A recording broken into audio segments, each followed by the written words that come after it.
What's going on, boys? Today we are going to be coming at you with the ultimate casual GOAT list. I'm sorry if your favorite fighter isn't on here. We're not going with the unks. We're not going with all the new age people either. Just most of them. Zabit Magomedsharipov, not going to be on the list, unfortunately. Kevin Randleman, absolute monster, man. No. Sorry, bro. Not on the tier list. Also, make sure you like, comment, and subscribe. Go tune into my other channel, AJ Drizzy, for all the live streams of all of our reactions to the main cards, especially with the fight coming up tomorrow when this video goes out. And let's just jump into this, man. All right, guys, coming in at number 15, I got none other than the Spider himself, Anderson Silva. Ibeck. Now, how this is going to work, I'm going to be showing my GOAT list. Brandon is going to be, picking my brain about it a little bit. He'll sometimes agree with me, sometimes disagree with me, and I'm just going to try to explain my reasoning. So, Anderson Silva, he's kind of the only person that's on here just because he has to be. I'm like, you kind of have to do it. But in reality, he's got a bunch of wins, a bunch of middle school teachers and plumbers and milkmen. I can't really justify him being any higher than this. I'm kind of waiting for, a modern day champ to surpass him that isn't already on the list, just so I can bump him off. I just want to say one thing about Silva. When would you say he exited his prime? Like which fight? When he lost to Dan To where Henderson. When he lost to Dan to Henderson. where he stops getting graded for just the bullshit money fights. Yeah, so how I go about the list is I factor in your prime heavily. So, if you get wins outside of your prime, they're going to be weighted higher than they would be if you got them in your prime. If you have losses outside of your prime, they're going to be weighted lower. Before your prime, kind of the same thing. And Anderson Silva, he set the standard for what a prime at middleweight can be. So when he lost to Dan Henderson, that's kind of when I would say he's out of his prime. When he was in his prime, nobody could fuck with him, which is kind of the only reason he's still here. He's kind of like the standard. I mean, the losses count for less outside of his prime, but they got to start counting for something eventually. You know what I mean? Now, not much to talk about with him. I'm not going to lie. He beat Chael Sonnen, he beat Nick Diaz, beat Damian Maia. These are all right wins, but outside of those and a couple other guys, and those wins aren't the best either, you're going to milkmen. You're going to the guys who are, carrying the cartons of milk to your door in the 1950s. This is literally the Larry Bird of the UFC.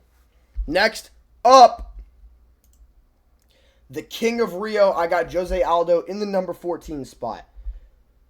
And I think the main discrepancy that people have and the main misconception that they have about Aldo is when his prime ended. Most people think Aldo's prime ended when he lost to Conor McGregor, and that is fucking stupid, dude. No, it didn't. It's he lost to Max and Volk after the McGregor fight. Mm-hmm. And he got robbed against Bautista, which is turning out to be if he would have won the fight, it would be aging well for him. That was way after losing to McGregor, though. That was 7 years after, I think. He lost to Conor McGregor in 2015, and then he fought Batista in 2024. So it was 9 years later. So losing to McGregor, I think he deserves to be up there. I think he's at a good spot here. I think his spot's fine. His wins over Chad Mendes, wins over Frankie Edgar, wins over TKZ in his prime, those are all good enough to get him to this spot, I would say. I just can't justify placing him any higher because every time at featherweight that he lost to somebody, he lost because they were better competition. Losing to Max twice, losing to Volk, losing to McGregor, I think was a fluke. But I don't know if it was a fluke. That's up for debate. They never ran it back. Regardless, that is a legitimate loss counts against him in his prime. He was in his early 30s. He was 32 losing to Volk, bro. But he did go down to bantamweight after he got some solid wins. When he's like almost 40 years old, he's putting up a great fight against Mario Batista. That's definitely a stock raising win for him. And it definitely proves that he was not out of his prime like 5 or 6 years before that when he lost to Volk. Okay, but we'll talk about Yeah, that later. especially Bautista, who's only lost to like Umar. Exactly. Exactly. Next up, gonna be taking a look at the next one. I got Pantoja.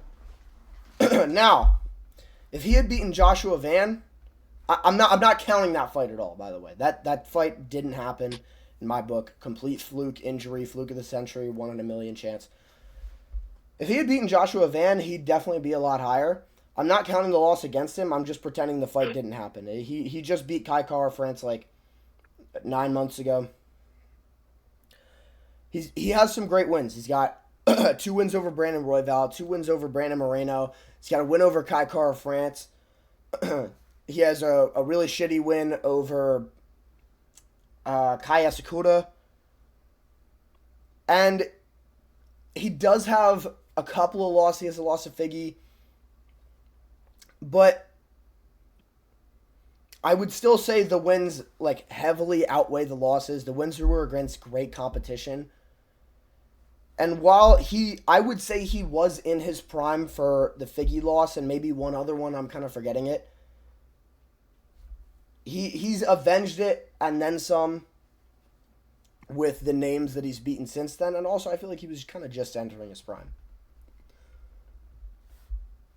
And Yeah, I also, mean, I do want to I mention. don't have too much to add. I do want to mention. I didn't hear what you said. We'll come back to that. I do want to mention. He broke the 35 curse. Now, Volk broke it first, but it was kind of a Mickey Mouse belt. Pantoja broke it with the real, undisputed, nobody can fuck with it flyweight championship. That is very, very impressive. What did you say? I really don't have too much to add here. I like how he's like farther away from DJ because I still think DJ is definitely the flyweight goat. And I think I Kyoji think he's in a Horiguchi good spot is here. proving that right now. Definitely. That like the competition DJB is still like would still be able to keep up against the competition. Yeah, But, of course, of course. Now, we're going to be taking a look at the next one. I got Kamaru Usman. His wins have been not aging the greatest. Like the Colby win, the Masvidal win, the Burns win. They haven't been aging great. But you got to kind of look at it like this. They are getting older now. They're not really in their prime, so you can't count that against them too much. They've been on a downward skid. But when Usman beat them, they were all on great win streaks. Maybe not the best of win streaks, but they were beating good competition. Usman also has yeah, that win Kobe over was a Woodley. dog. Usman has that win over Woodley, which is a great win for him. Woodley was on the verge of being the welterweight GOAT when Usman beat him, and Usman fucking destroyed him. He murdered that man. And then also goes out there, washed, and has an amazing performance against Khamzat Chimaev. Gives Khamzat the closest fight of his career at middleweight. The Burns fight was, equally as competitive, if not more. But I would say this is a stock-raising performance for him, considering what Khamzat has done since then. And then he also went out there, ultra goober Schniefer washed, and destroys Joaquin Buckley as well, who's a rising contender in the division. Who did Usman fight before Hamzat? He did lose to Leon twice, which is why he's not higher on the list, because we are counting losses. I would say the first one is in his prime. That's the one that I'm really counting against him. The second one, he was a little bit more washed, and Leon was cheating throughout the entire fight. So I'm counting that against him because Leon has looked like since then. But I think this is a good place for him. Now, not to waste too much time,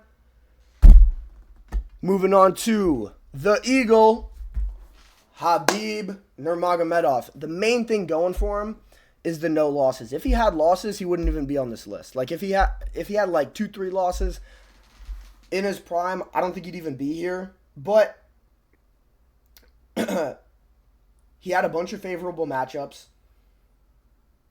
against Dustin, against Connor, against Gaethje. But I mean, overall, these are still solid wins. Whatever you want to say about the matchup, Gaethje's a good win. Gaethje's still beating contenders today. Dustin Poirier, I know he's retired, but even before that, he's still beating contenders like Benoit. And he also I has did wins think that over. version of Connor was good. That Like I version know he of was Connor coming off a was big good. layoff. That That was version of Connor Connor in was his good. prime. That was definitely Connor in his prime. Connor was in his early 30s when he fought Khabib. I don't care if he had Like taken. coming off a little bit of a layoff, but like that version of Connor did look really good in the That early. was that was a great version of Connor, and that's why I count that win so highly. Connor is maybe a top 30 fighter of all time, maybe somewhere in the low 20s. That's a good win. Dustin probably also around the same range. Gaethje a little bit lower than them, but these are all really good wins. Win against RDA as well. Win against Edson Barboza in his prime as well. Both those guys in their primes. And then combine that all with the no losses. I would say he is. This is going to sound kind of obvious. That's going to put him against. That's going to put him higher than the guys previously mentioned. Mostly because of their losses. I would say their wins in and of themselves, like Aldo and Usman, are probably better than Habib's. But when you factor in the losses, that is what's going to put Habib over them. Now, moving on. Unless you have something to say? Nah, you covered that one. Nothing? All right. Cool. Moving on. Somebody with very little losses as well, which is putting him this high on the tier list. Shama. I got Alex Pereira. He has beaten everybody that has been inside the UFC octagon with him. Now, I do still count the loss to Ankalaev. I do still count the loss to Izzy. But because he avenged them, it's not as bad. You know?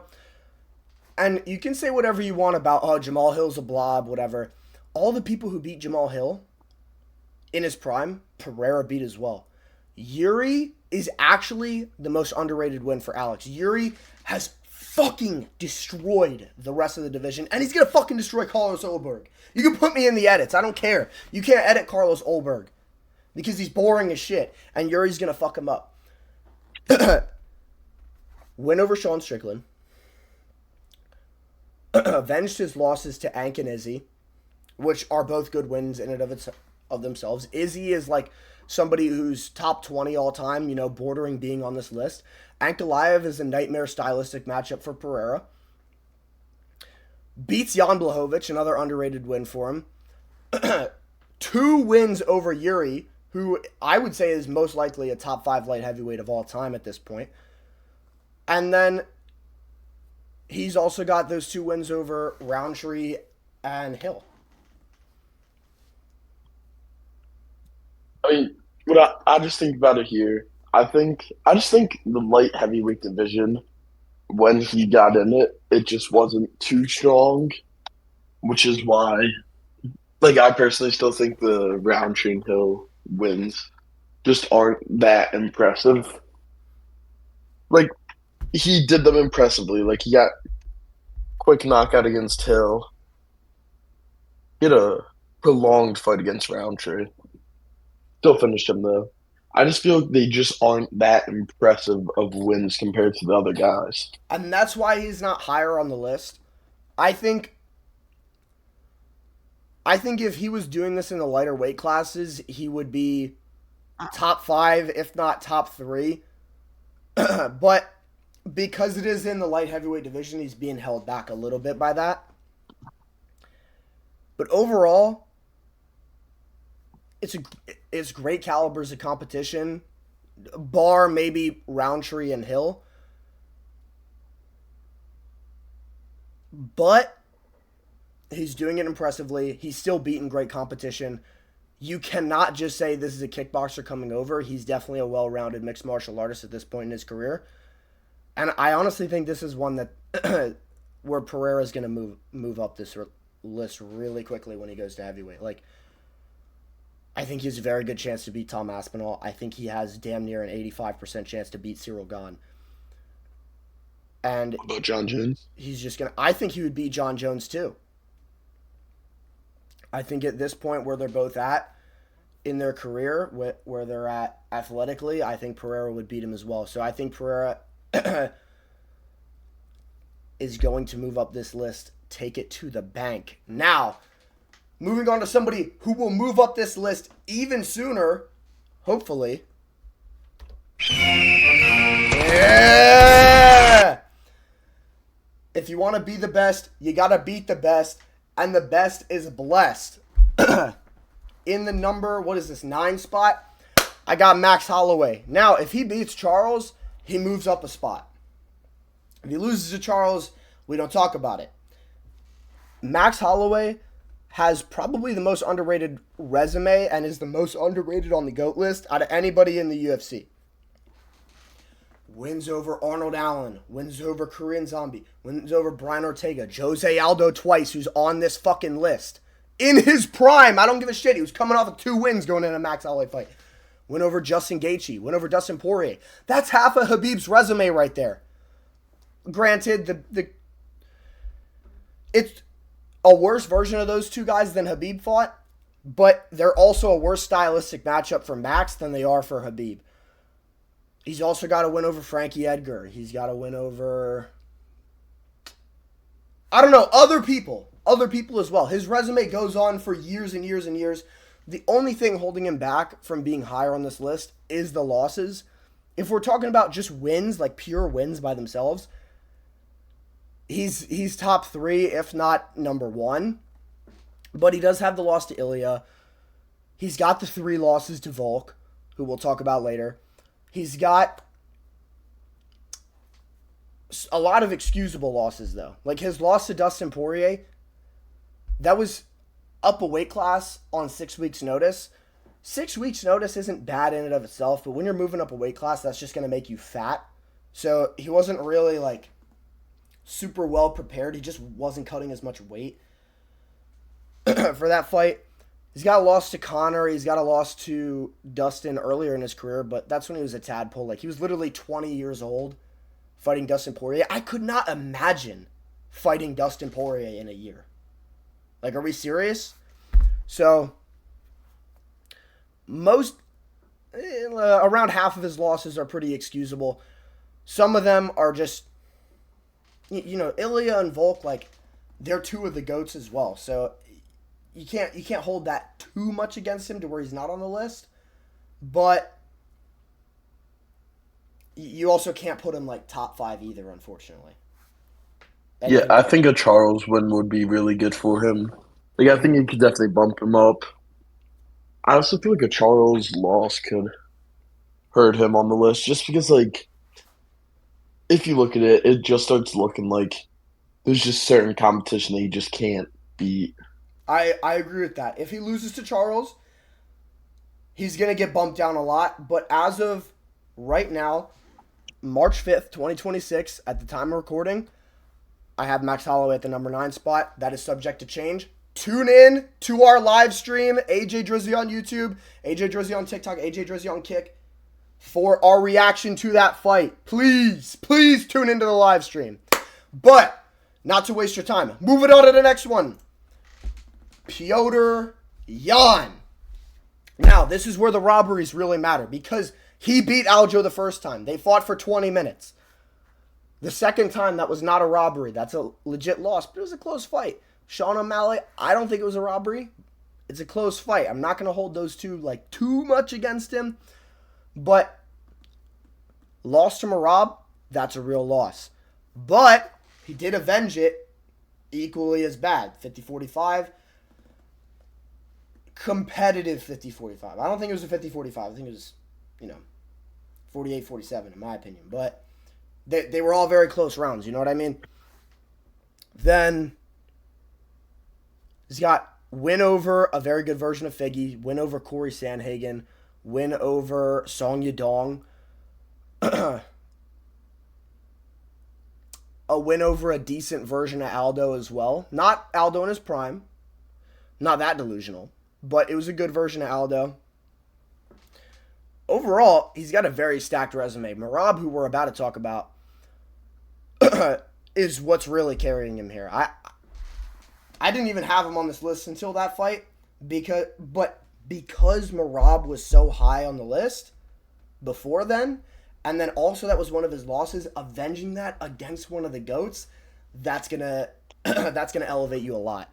And then when you start to think about, like, some of these losses are like super razor close decision that could have went his way, disqualification that he was dominating. Like, Jan has a very underrated resume, and he's beaten basically everybody in the division.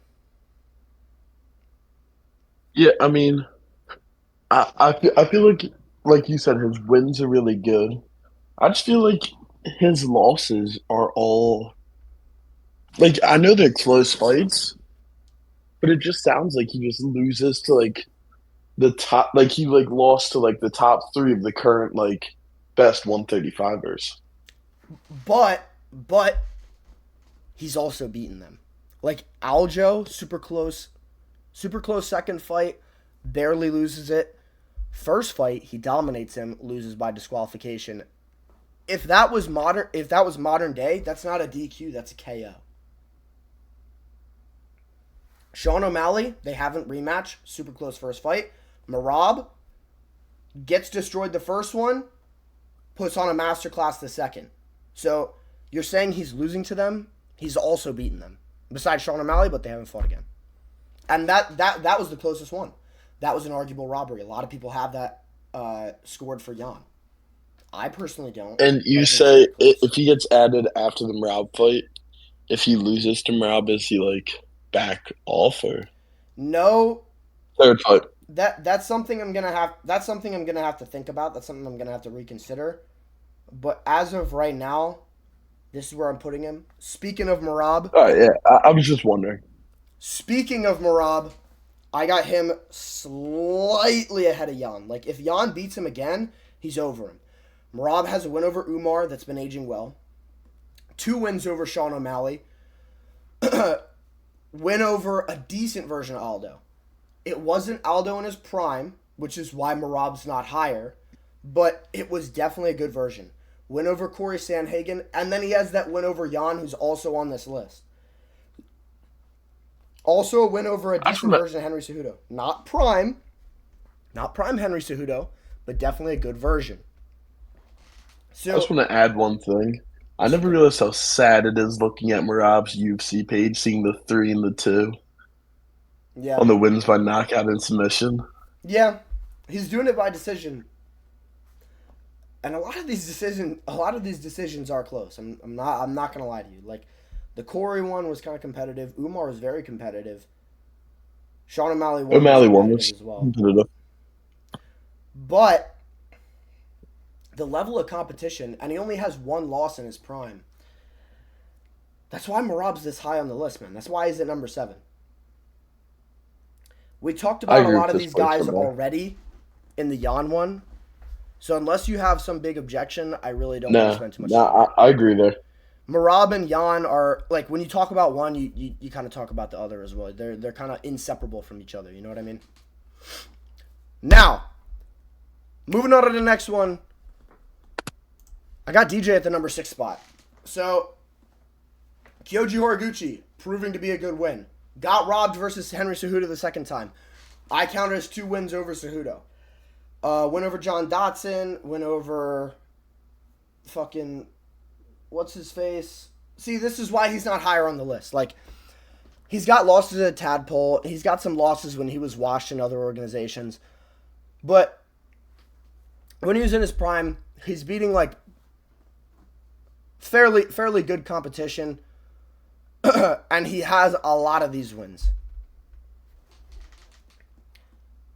I don't have I don't think this is going to be a controversial placement for why is this high.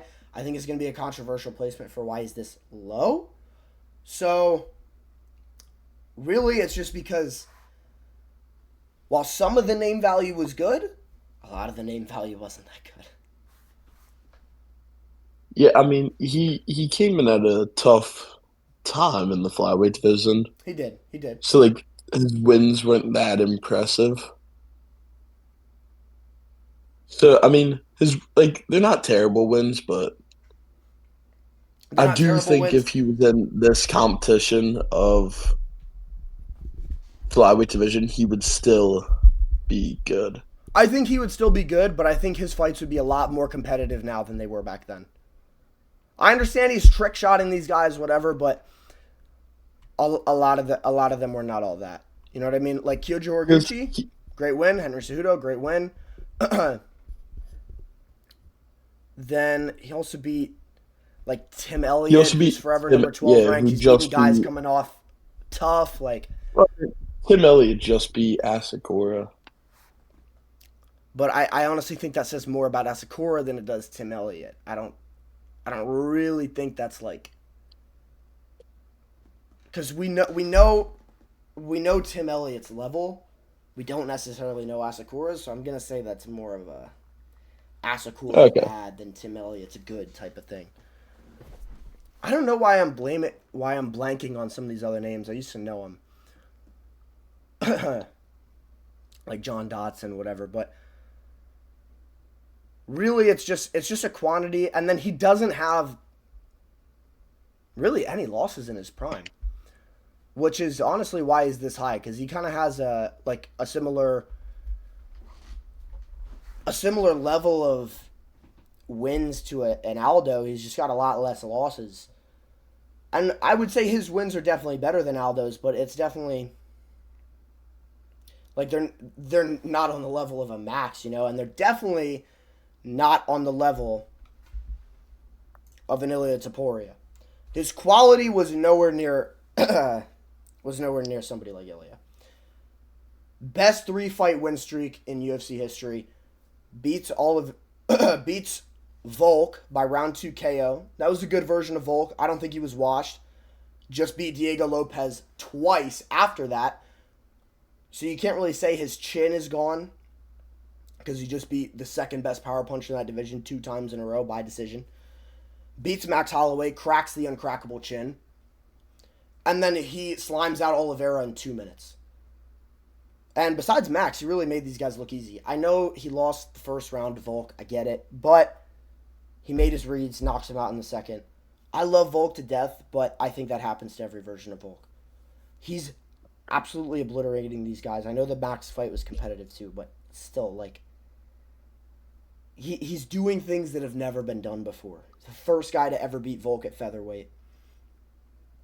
First guy to ever KO Yeah. Max. Slimes out Charles Oliveira, and he's got no losses. And he doesn't really have any crazy competitive fights either. Like, he's 10-7ing Josh Emmett. I also think at 155 right now, I don't see anyone giving him any trouble besides maybe Armin. If Armin just tries to take it to the ground. I still just see Ilya winning every fight at 155. I I just agree. I hope he think doesn't this make is a going to age mistake really and go up well. to 170. I think this is going to age Going up to well. I don't think 170 would Ilya be is a going to big stick around. mistake. I don't think Ilya is going to stick around, so I don't think he's going to climb too high up the GOAT list.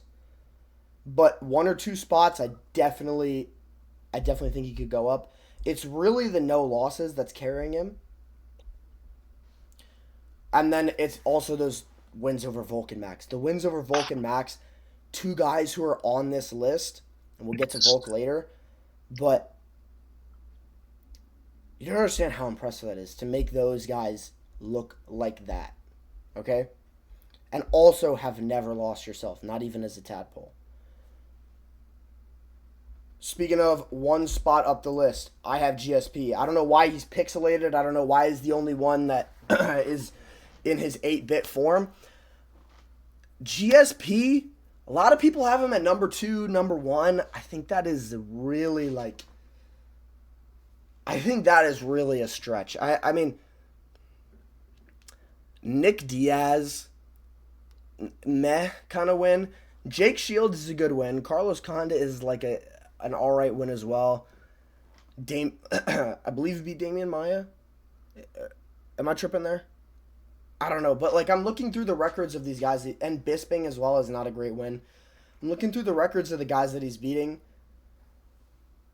They were on good streaks to get to the GSP fight, but you got to understand like a lot of these guys went on to lose a lot after GSP. A lot of them did. A lot of them did. And I know people bring up, oh, super underrated win, Jake Shields, man. Other than that, like a lot of his wins are not like insane I, levels of I'd say competition. he's in like the same area as like DJ is. He is in a similar area to DJ where some Matt Hughes as well. I'm sorry, I forgot to include Matt Hughes twice, but he did lose to Matt Hughes once as well. Matt Serra also not a great loss. That I know he avenged it, but that definitely drags him down more than it brings him up. I'm not. Listen. He's still one of the goats. He's at number 4 for a reason. But I just don't think you can really justify having him any higher than this. I genuinely and truthfully don't. Now, speaking of another, do you have anything to add? Nah, I'm all good though. No? Okay. Another guy in a similar boat is John Jones. Now, a lot of people know a lot of the names that he was beating because he had big beef with them and he had these big rivalries and gave them a name, but like, dude, a lot of these guys, the people say the red pill with John Jones is the steroids. No, it's really that his opponents were fat middleweights and that he lost to Dominic Reyes. Like, I'm about to list off some of these wins, and they were all super overrated. I'm not gonna lie to you. Rampage, fat middleweight. Rashad Evans, fat middleweight. Shogun Hua, fat middleweight. Lyoto Machida, fat middleweight. Like, none of these guys are really even true light heavyweights. Beats Daniel Cormier, that's a great win. I have him just outside of this list at number 16. Beats him again on steroids, so you can't really count it. Gus twice is a good win, but I mean, Cyril Gahn's a good win as well. It's the lack of losses carrying him, carrying him this high, and those are great wins as well, which is why he's so high. But I don't think you can honestly justify having him over the next two guys when his best win is number 16 all time, in my opinion, Daniel Cormier. And I get this is a casual list, but I mean, realistically, I don't think you can have him as the GOAT anymore. And he did lose to Dominic Reyes, so it's not like he's never lost in his prime. Dominic Reyes was a loss in his prime. I don't care what the judges said. He very clearly lost that fight 3-2. Yeah, I mean, I would just like to add, I know you said they're like fat middleweights, but like they're not terrible with like they're still better wins than other people on this list. Yeah, they're still better wins than most of DJ's Like Habib's resume, wins, most of Habib's resume, most of, you know, some of Pantoja's GSP's. resume, Aldo's resume, Silva's resume, which is why he's so high, because he has so many wins that are like kind of mid. Oh, forgot to mention Glover, great win as well. But it's like the quality of his wins, I think, is seriously overrated. The quantity is really what's carrying him. And the longevity as well. The longevity can't be overlooked. All right. All right. Mate, bloody fucking Volk beats Diego Lopez. This is really close, by the way. This is really close to John Jones. I put him over John after beating Lopez the second time by like a hair. And I understand how ironic that is given his lack of hair, but mate, bloody fucking Volk goes out there, 37 years old, beats fucking Lopez to be over John Jones. Volk beat Max 3 fucking times, who's on this list. Beat Aldo, who's also on this list, who's in his fucking prime. That's 4 wins that are better than John Jones' best win. 4! And then on top of that, he also has Lopez 2 times, who's an absolute fucking killer. He beats Gene Silva, beats Brian Ortega. beats pretty much everybody else in his division, bar Movsar Evloev, and Volk fucking makes it look easy twice. Volk also goes out there, beats Yair Rodriguez, beats Brian Ortega, beats Chad Mendez. Like, Chad Mendez is one of Aldo's best wins. That's just a regular schmegular win for Volk. Now, we'll talk about the losses. Okay. First loss to Islam. That's the one I'm holding against him. Second loss to Islam. It's impressive the fashion that Islam did it in, but he was fat off the couch. Then gets KO'd by Ilya a couple of months later. That's not that bad either. It's impressive. Like, it's impressive the way both of those guys did it, but like, if you look at the statistics, like, nobody had ever won a belt in a lower weight class at over 35 years old until fucking Volk did it. So he's losing belts at 35. Like, everybody kind of loses belts at 35 in that division up until that point. So you can't really hold that against him. Like, the level of competition that Volk has beaten throughout his entire career is bar none. And honestly, if we weren't counting losses, he would be over the next guy too. And I think you guys already know who that's going to be based on what I've said throughout this entire video, but damn, bro. Yeah, I mean, the only thing I want to add is we discussed it before the recording. I personally felt like him and John should be switched. I know you said you just put it above him over the second Diego fight, but I feel like he's in a good spot, either two or three. I just personally felt I like hey, him and John. Listen, I think it's super close, but I think Diego Lopez is way better than most of John's wins. Like, Diego Lopez is a better win than Rampage Jackson or Shogun Hua or Lyoto Machida, and Volk literally just beat him twice and made it look easy when he has a deteriorated chin, and he's doing it way past his prime of fucking 36 and 37 years old, which makes the wins count even more, like I said at the beginning. So and also John Jones lost to Dominic Reyes. How's that win age, bud? Or how's that loss age, bud? So Yeah, I mean yeah, and then that was a bad one. John Jones at 35 years old, he's running away from Tom Aspinall, and Volk's out here beating Diego Lopez, who's a scary ass matchup for him. Uh, That's just I that's also do just me think Tom personally why Aspinall's I a have him over John. scarier matchup than Lopez. He is, yeah, but Lopez is still a scary matchup, bro. I'm not gonna lie. So honestly, and you can't even compare that because Tom Aspinall, John Jones ran away from him. Diego Lopez, Volk fucking shit on him twice. Literally put his ass on his face. I think you guys already knew who number one was going to be. Islam Makhachev. No relevant losses. 0 relevant losses in his prime. Beats the featherweight GOAT by decision. The decisionator, Volk himself. Islam wins the decision. Beats him on short notice. Not on short notice. Sorry. Beats a short notice fat Volk. Yes, okay, whatever. That's not the greatest win if you look at it in a vacuum. But if you look at how he actually did it, just fucking smokes him with a head kick in like 2 minutes. Who has ever or will ever do that to Volk? Diego Lopez, a predominant striker, couldn't do that in 50 minutes. Islam Makhachev, and I get it's a better version of Volk because he has a training camp, whatever, but like, that's insanity to even consider. Not to mention, also submitted Charles Oliveira in his prime. Beats a great version of Dustin Poirier. You could say he was washed, I feel whatever, great blah, to blah, stretch blah. there. You could say he was washed, whatever, blah, blah, blah. But look at the fucking Dustin that showed up on the night. Islam's outboxing him.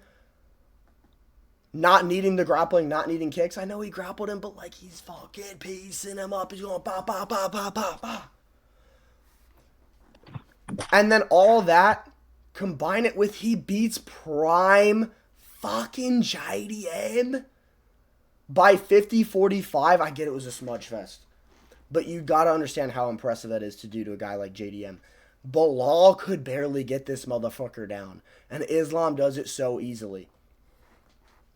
Then, so beats the champion down a weight class, beats the champion in his own weight class, beats the champion up a weight class. Now, whether you think lighter man skill is a thing or not, that means that you find one of those things impressive. Then also, we're going to talk about a couple more wins.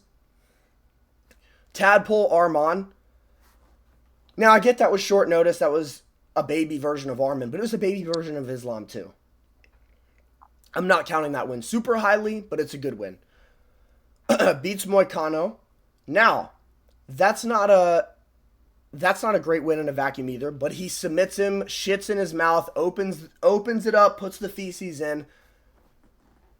It's very impressive how he does it. And then also Dan Hooker. Nobody talks about the Dan Hooker win. This is a much better version of Dan Hooker than what we have right now. He was way younger. He was way more in his prime. This was like very close timing to the Dustin Poirier fight, if I remember correctly. And Islam goes out there and shits on him in 1 minute, opens his mouth, inserts the feces in. Islam Makhachev has insane wins, and he's shown that if it's a lower level of competition, then he's gonna put his feces in their fucking mouth, dude. He's literally gonna destroy him, and he has no relevant losses. He has one loss to Pantoja, super early in his career, but besides that, he's done nothing but win.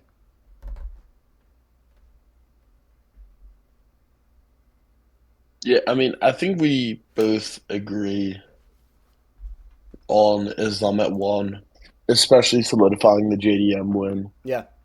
being the double champ, Mm-hmm. dismantling, beating Volk. I think he's definitely the GOAT of the sport right now, And and also, I don't see him losing to whoever he's going to fight next at yeah, welterweight. he's not losing to anybody. He's gonna retire on top. And this is the last thing I'm gonna say before I let y'all go.